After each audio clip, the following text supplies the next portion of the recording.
तो guys, steering quantity यानी position को ओपन करने के लिए सबसे पहले वाला पार्ट है फ्रंट का वाइजर को ओपन करना। सेकंड वाला पार्ट है आपको ये मीटर केस को ओपन करना है। तो कैसे ओपन करना चाहिए?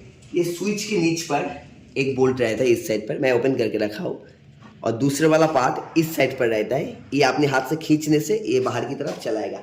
ओनली ये लॉक के सहारे, ऐसा वाला मेटालिक लॉक है, इसको अपनी तरफ खींचने से बाहर की तरफ चलाएगा।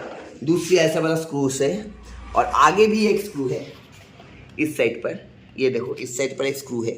इसको ओपन करने के बाद आप मीटर को दड़ों अपनी ताकत से ऊपर की तरफ खींचो। मैं पहले से ओपन करके रखा हूँ, लेकिन डरो मत, मैं कहता हूँ अपने घर में ऊपर की तरफ खींचो।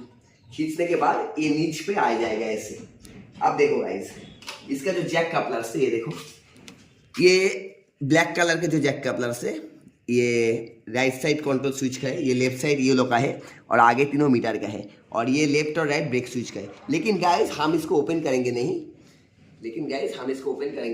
विदाउट बैटरी कपलर को निकालने के बाद ही, बैटरी का नेगेटिव पोल को हटाने के बाद ही हम इसको ओपन करेंगे, क्योंकि अगर इसमें कोई भी हिस्ट्री आ जाएगा तो स्टार्टिंग में प्रॉब्लम आ सकता है। तो इसलिए हम कोई भी रिस्क नहीं लेंगे, बैटरी का माइनस पोल सबसे पहले ओपन करेंगे। तो कैसे बैटरी का माइनस पोल ओपन करना चाहिए ये मैं दिखाता हूँ नेक्स्ट वाला पार्ट पर। तो चलो ये आप देखिए मीटर कवर को कैसे ओपन करना चाहिए। तो कीप वॉचिंग नेक्स्ट पार्ट के लिए। तो गाइस, इसका जो पीछे का सीट का उनका जो बॉक्स है पार्ट है, ये दोनों पार्ट पर डिवाइडेड है, ठीक है। ये ऊपर का पार्ट, ये नीचे का पार्ट। तो ऊपर को पार्ट को आपको खोलने के लिए आपको कौन सा वाला पार्ट को आप सबसे पहले खोलना चाहिए? ये लोअर वाला पार्ट जिसके साथ टेल लाइट सेटिंग होता है। एक्चुअली इस पर चूहे ने काट दिया, तो बैटरी पर लिखा शॉर्ट सर्किट से दूर रहो, तो इसलिए मैंने इसको सही तरह ढंग से इसको सेटिंग करेंगे। तो खैर छोड़ो, इस साइड पर चारों स्क्रू रहता है छोटे छोटे, इस साइड पर चारों स्क्रू रहता है, नाम 1 2 3 4। इसको सबसे पहले हटाना चाहिए, ये वाला पीछे का, और इस साइड पर दोनों स्क्रू रहता है, नंबर 1 और नंबर 2, ठीक है। इसके बाद इसको ऊपर की तरफ आपने जोर की ताकत से खींचो, डरना मत। ऊपर की तरफ खींचने से ये बिल्कुल अलग हो जाएगा ऐसे, ठीक है। ऊपर की तरफ खींचने से ये ऊपर वाला पार्ट ओपन हो गया, ठीक है। सेपर से ऊपर का दोनों स्क्रू और नीचे का चारों स्क्रू, ये नंबर 6 स्क्रू ओपन करने से और ऊपर की तरफ खींचने से ये ओपन हो जाएगा, क्योंकि ये सारे के सारे पुश लॉक के साथ एक्टिवेट किया हुआ है, मेटालिक पुश लॉक, एक मेटालिक पुश लॉक है, ठीक है।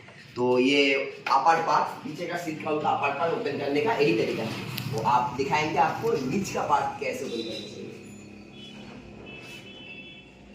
चलो,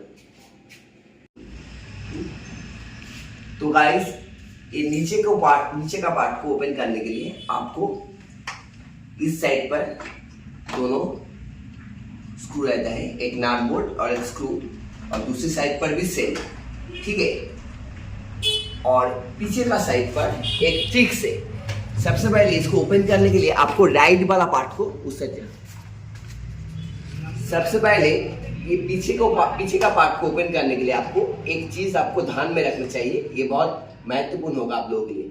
कभी भी लेफ्ट वाला पार्ट को ओपन मत कीजिए, सबसे पहले ये राइट साइड वाला पार्ट को ओपन कीजिए, क्योंकि ये एक्चुअली लॉक पोजीशन पर रहता है। इस साइड पर ये टूटने का चांसेस रहता है। और दूसरा बात ये है, इस साइड पर एक स्क्रू रहता है ये पैनल के साथ। अगर आप ये वाला पार्ट को ओपन करने की कोशिश करोगे तो ये वाला टूटने का चांसेस रहेगा, ठीक है। ये लोअर पार्ट का हमेशा राइट वाला पार्ट को सबसे पहले ओपन करो, बाइक का राइट वाला स्कूटर का, और दूसरे लेफ्ट वाला पार्ट को ओपन करो, क्योंकि इसका अंदर एक स्क्रू रहता है। अगर गलती से भी लेफ्ट वाला पार्ट का निकालने की कोशिश करोगे तो टूटने के चांसेस रहेगा 100%। तो सब स्क्रू और एक्चुअली पुश क्लिप के सहारे ये सेटिंग होता है। जब भी आप काम करोगे तो ध्यान में रख के करो, क्योंकि इसका फाइबर क्वालिटी मेरे हिसाब से ज़्यादा कुछ अच्छा खास नहीं है, ये टूटने के चांसेस रहेंगे। फाइबर क्वालिटी लो ग्रेड है मेरे हिसाब से, तो ये हमेशा ध्यान में रखना चाहिए। और ये वाला साइड वाला पार्ट ये भी स्क्रू के साथ रहता है, बाहर की तरफ खींचने से ये भी निकल जाएगा। ये भी दोनों पार्ट से डिवाइडेड है, एक्चुअली वाइजर पर दोनों पार्ट पर डिवाइडेड किया हुआ है, लेफ्ट साइड राइट साइड दोनों। तो जितने सारे आप नट बोल्ट्स स्क्रूज इसको खोलने के बाद जितने सारे पुश क्लिप है, एक्चुअली ये बड़ा पुश क्लिप यामाहा R15 का पुश क्लिप के साथ हमें हूबहू सेम टू सेम यामाहा का जो पुश क्लिप रहता है, स्क्रू टाइप पुश क्लिप, वो बिल्कुल सिमिलर है। तो जितने सारे वाइजर पार्ट है, ये वाला पार्ट ओपन करने की कोशिश तरीका मैंने दिखा दिया आप लोगों को। उम्मीद है आप लोगों को ये वाला वीडियो पसंद आएगा। तो चलो नेक्स्ट पार्ट के लिए वॉच करो। तो चलो, और गाइस ये जो मिडिल वाला ये फुट रेस्ट वाला पार्ट है, जो इस पर फुट रहता है, और ये वाला आगे का जो डैशबोर्ड है, इसको ओपन करने से पहले सबसे पहले आपको ये वाला पार्ट को ओपन करना चाहिए। इसको आप अपनी तरफ खींचने से ओपन हो जाएगा, क्योंकि ये खोलने से पहले आप ये वाला पार्ट कभी भी ओपन कर नहीं पाओगे, क्योंकि इसके अंदर दोनों स्क्रू लगा हुआ है। तो ये खोलने से आपको पता चलेगा, ठीक है।